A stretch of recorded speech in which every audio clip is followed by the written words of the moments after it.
Boom. Hey everybody, I think we're right at 2 minutes.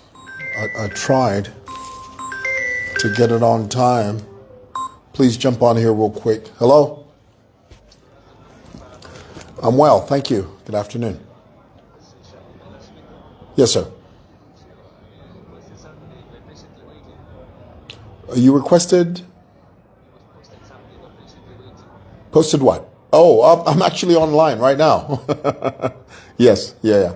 Thank you. Cheers, thank you. All righty. Guys, do me a favor. Please, hey, Bo, I see you, Bo. Bo, tell me, is this broadcast clear? Are we on the straight and narrow? Nathan Zulu, thank you very much for always being with me here, and thank you, Bo, and everybody else. Guys, if you could do me a favor, please, and sling, just sort of throw and toss this live, share it with people that you think would be interested in this conversation. Boomerang is the word I was looking for. Boomerang.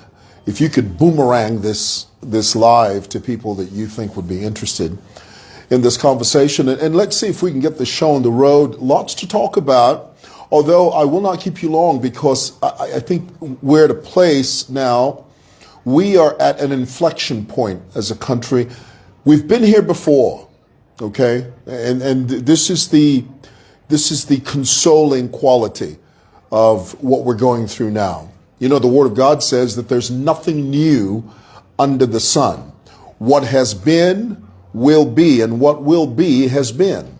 So there is consolation in that, in the sense that whatever it is, it doesn't matter how dire, it doesn't matter how difficult, it doesn't matter how despondent the situation looks, we'll get through it. This too shall pass. We've been through it before, we'll get through it. And when it happens again, if it happens again, we'll deal with it as and when it shows up. So I want you, my fellow Zambian brothers and sisters, to understand this, that no matter what, this too shall pass. Please understand that. Okay, guys, I was listening to HH yesterday. I think that was yesterday.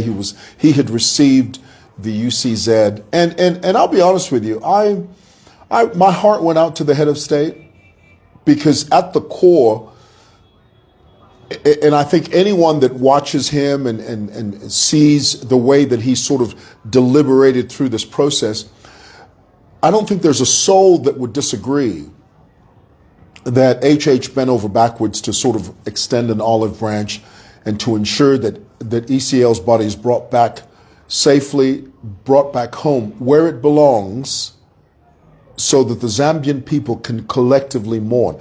I think that has been starkly clear.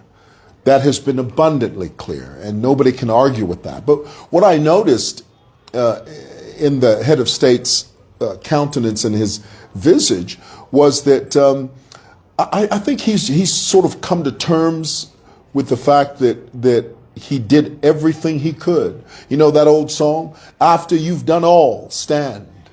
After having done all, stand. And I think the president has done all, and the only thing we can do is stand as a nation. So here's the thing.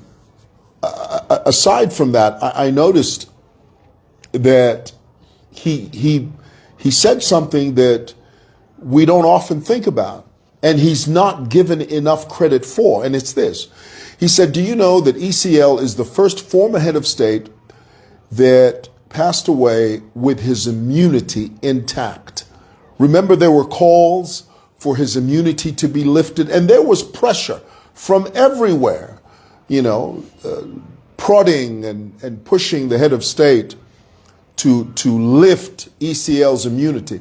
There were people within the conclave of the UPND, I would imagine, that had axes to grind, that had scores to settle, that had grudges to lay to rest, that were probably whispering in HH's ear, lift that immunity, let's get him. Lift EcL's immunity and let's sick the dogs on him. Lift the immunity so that we can say swa, as we say in Zambia. In America, they say sick the dog on you. In Zambia, we say swa. And through all of that noise, through all of that cacophony, through all of that prodding, HH still did not move to have EcL's immunity lifted. Granted, it's a complicated process, but it's a process that has been walked down before. Predecessors have gone through that. Predecessors have ensured that former heads of states' immunities are lifted, and they have done it in full color, in Dolby sound. But this former president, under this administration, died with his immunity intact. HH doesn't receive enough credit for that. Many of you conveniently ignore that fact. Many people within the NPF, the notorious Patriotic Front, they conveniently ignore the fact that part of EcL's life was not tampered with. In Zambia, we say tempad. Hey, Stacey B, I see you. Love you. We say tempad. It wasn't tampered with. And so, through all of the heartache and pain, through all of the rumors and innuendos, we have now finally, as a nation, we are standing on the precipice. We are standing on the edge. We are literally standing on the ledge of a moment when our former and sixth president, late President EcL, is finally laid to rest tomorrow in South Africa. A country that he never for one moment, not for a moment, did he ever think that he would, his remains would be deposited in a foreign nation, much less South Africa. You know that old English saying, he's turning in his grave. What that means is that the dead is displeased with certain things happening. If you deposit EcL in South African soil and you allow South African soil to consume and swallow him, he will turn in his grave. His body will not be at rest, because his body would not have been deposited in his homeland, which is here. We love South Africa, but that's not our country. They're challenges. It is not our territory. This is our territory. This is the land from whence we came. That's Old Testament talk. If you're not a Pentecostal Christian, you won't even know what that means. The land from whence he came, right here. But you haven't done the right thing by taking him to some far off country, the Word of God says. So here it is. The family, through sheer stubbornness, beyond determination, psychotic determination, in my view, against the backdrop of the whole country screaming and yelling and saying, no, that's not the way to go. Against that backdrop, the family that comprises less than 10 people have determined the course of a former head of state, a man that served more than 20 million people for 7 years. Less than 10 people have decided on where to lay him to rest, and he had no say-so. I want you to think about that. He had no say in it. And were he to be consulted, he would have refused between here and kingdom come. He would have said, no, 1,000 times no. But as you know, the dead cannot dictate from the grave. And so you have done with his remains what you will, and you've done it for political purposes. You've done it for political convenience. You've done it because you've got an axe to grind. That's what you've done. Tassila knows it. Makebi Zulu knows it. All those people surrounding EcL, they know it. Given Luwinda knows it. Raphael Hijaka Kachinda Nakachinda knows it. Sean, lunatic, screw loose, Looney Tunes Tembo, he knows it. Every last one of those guys, they know what we're doing here today. We're not doing for the good of the country. We're doing it for ourselves. We're doing it because we can't stand HH. We're doing it because we loathe HH. We're doing it because our disdain for HH is so palpable that we cannot stomach the idea of depositing EcL on Zambian soil. You have cut off your nose to spite your face. Oh, that's a heavy one there, boy. Chisungu. You familiar with that phraseology? The NPF have cut off their nose to spite their face. It means sometimes you harm yourself thinking that the way you're harming yourself will harm somebody else more than you, when in fact it's actually harmed you more than that other person. It's like a wife that is angry at her husband for having cheated on her. She burns the house, but where's she gonna live? She's burnt the house, but where's she gonna cook from? She's burnt the house, but where's she gonna take a bath in? You have cut off your nose to spite your face. That's what these jokers have done. And they've done it in broad daylight, in Dolby sound, in HD. High definition, honey. High definition. So here it is. I was going through the program. I was going through the funeral program, and I noticed something that we should pay attention to. Okay? At 10 o'clock tomorrow morning, 10 a.m. tomorrow morning, according to the burial program, the service will begin at 10 a.m. VIP, very important people. That means not you and me, okay? The VIP and the family, you know, these are people that bathe in milk when they wake up in the morning. These are very important people. These are people that when they walk down the street, rose petals are thrown in front of them as they walk, okay?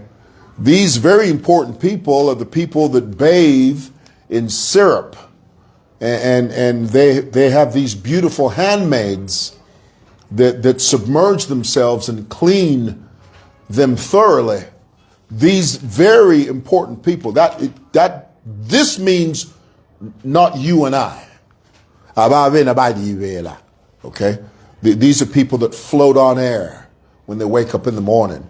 These very important people are the people that when they wake up in the morning, there's a 12-piece orchestra serenading, sort of violining and singing and melodic voices. These very important people, plus the family, are going to gather at the funeral house.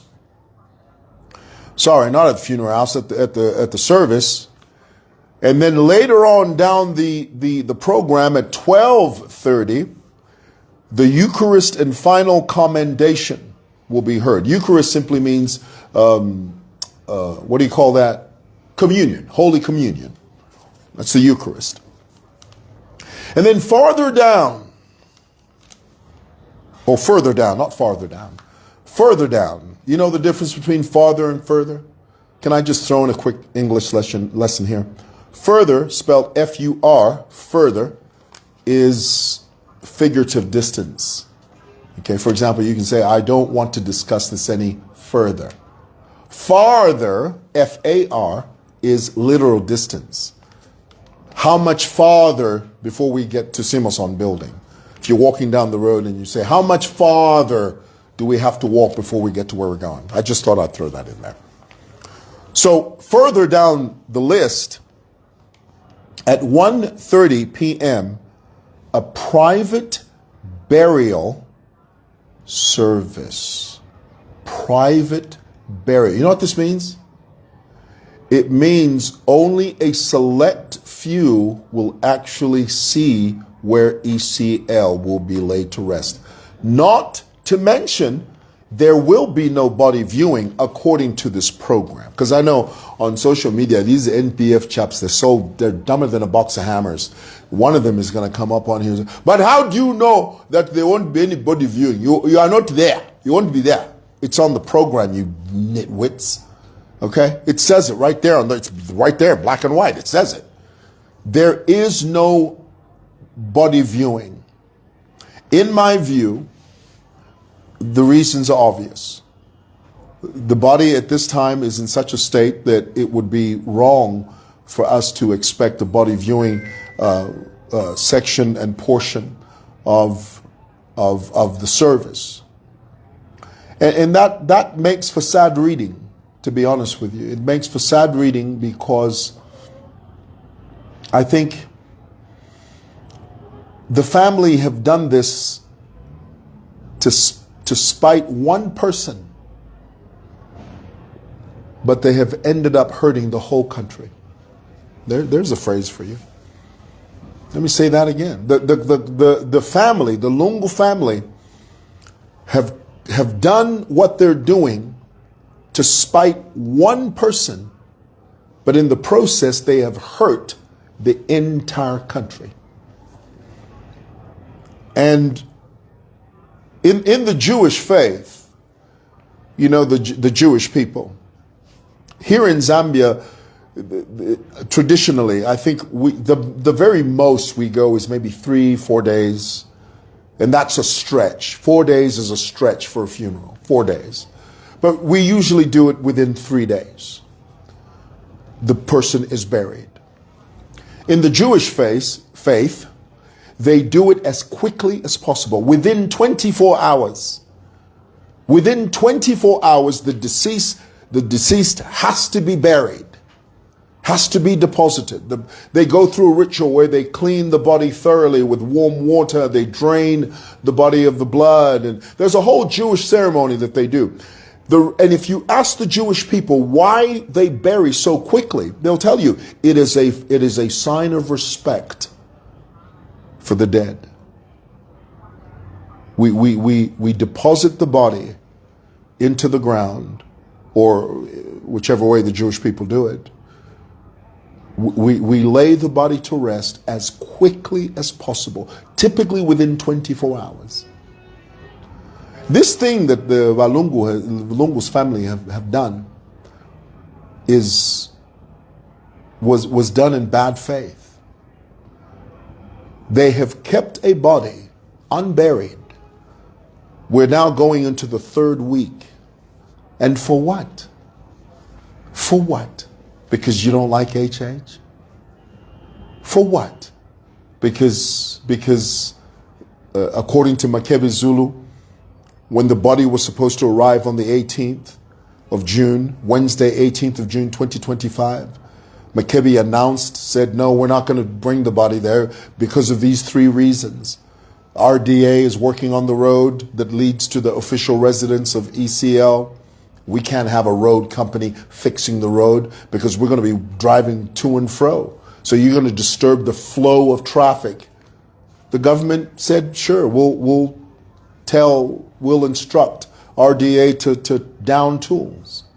The second reason, Makebi Zulu said, no, you stopped Zambian people to come to KK International Airport to pay their last respects. You blocked access to Kenneth Kaunda International Airport. thereby disenfranchising many Zambians who wanted to come and see the body land and receive the body at the airport. The government said, no, we couldn't do that because that would have been a security risk. People's properties would have been destroyed. Cars would have been vandalized. If you unleash 15,000 PF cadres at KK International Airport when EcL's body arrives, it would be utter bedlam. That is not a risk government is willing to take. And I must again say, I commend government for that bold move. Government was not thinking about anything other than security and safety. I mean, it's an international airport, for goodness sake. You know, so many people use that airport. And to be met by PF cadres at KK International Airport, kids that have absolutely no sense of right from wrong, and you allow them in there. The government said, no, we can't put people's property and people's lives at risk. Imagine if they allowed the cadres to go to KK International Airport, and as they were leaving the airport, those PF commanders and soldiers running down Great East Road. Iwe toka munjira yo siwona tuna boss pan. Turero saba wakateka yo chimoto twala chitoba chimoto ka chove. Ifoni olo. It would have been pure pandemonium. The government said no, we're not going to have that. And then finally, the third reason Kebi Zulu cited was HH was added to a program on Thursday when we agreed that he would only preside over the state funeral on Sunday. So what? He's the head of state. Where's the problem? So because of these three reasons, Tassila Lungu and their conduit, Makebi Zulu, they inconvenienced the entire South African military, no, not the entire military, but the military that was assigned to ceremoniously send off EcL's remains at the airport in Johannesburg. Not only that, the press, the South African press, were inconvenienced by being told to be at the airport by 5:30. This thing of being late everywhere, anyhow, anyway. South Africa. The journalists, the South African press, were at the airport on the dot, on time. Hurry up and wait, the South Africans say. They waited from 5:30, 9 o'clock, 10 o'clock. It was only when they opened social media that they were informed that the whole ceremony had been canceled. The flight that was chartered, Best Buy flight that was chartered, that was owned by an Angolan, facilitated by Valden Findlay, because, you know, Valden was very close to EcL, and there's nothing wrong with saying that. All I'm saying is that Valden was a good guy to ensure that his friends' remains were repatriated safely and comprehensively from South Africa to here. You know, Emmanuel Mwamba posted a couple of days ago, Valden's going to sue Simon Mwewa for calling him a good guy. How the hell's that going to work out in court? Mr. Mwewa, you've been charged with calling Valden Findlay a good guy.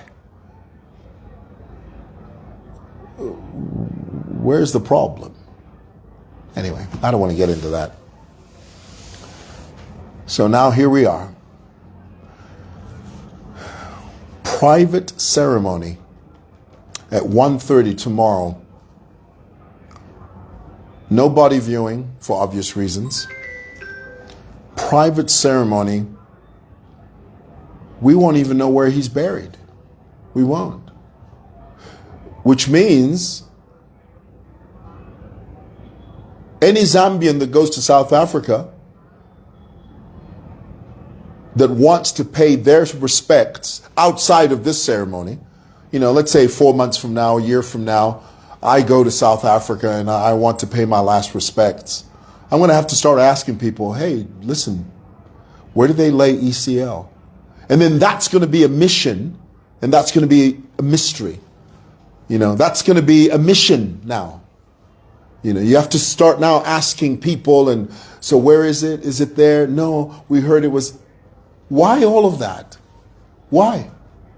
If I want to pay if I want to pay tribute to Patrick Mwanawasa, I just go to Embassy Park there. I'll sit there for 2 minutes. Remember him. If I want to pay tribute to Vasata, I just go to Embassy Park. I sit there for a few minutes. Reminisce. If I want to pay tribute and respect to KK, I just go to Embassy Park. It's literally 15 minutes from here. I just drive there. I go there, sit there, and I remember the times that I had with KK, and the first time I met him, the first time I saw him when I was a kid. I was, I think, maybe 12 or 13 years old. I remember when he came, he used to come here at Simoson, and he used to have lunch with my dad. If I want to remember all that, I just go to Embassy Park. If I want to remember Bachiluba, if I want to remember Bachiluba, I just go to Embassy Park. I remember the first time Bachiluba commissioned Manda Hill. I was standing at the door and he walked in. He came driving a beautiful BMW. Frederick Chiluba, the second president of the Republic of Zambia. He came driving a BMW. This was back when they first built Manda Hill. He came to commission it, and he drove in, stepped out of the car, walked over to the entrance, and I was standing right there, and I stretched out my hand and I said, Mr. President, welcome. If I want to remember any of that, I just go to Embassy Park. If I want to remember Rupiah Banda, I go to Embassy Park. But if I want to remember EcL, if I want to remember the times that he came here to this part of the CBD, and I remember he was giving a speech near Kulima Tower there, and he was telling Lusaka City Council, he says, Council, you must assist this one. If I want to remember any of that, I have to get on a plane, or I have to get in a car, or I have to jump on a bus, drive all the way to South Africa, and once I get there, I have to now start asking people, where is EcL buried? And then it's a mission. Why? Why? Anyway, thanks for watching.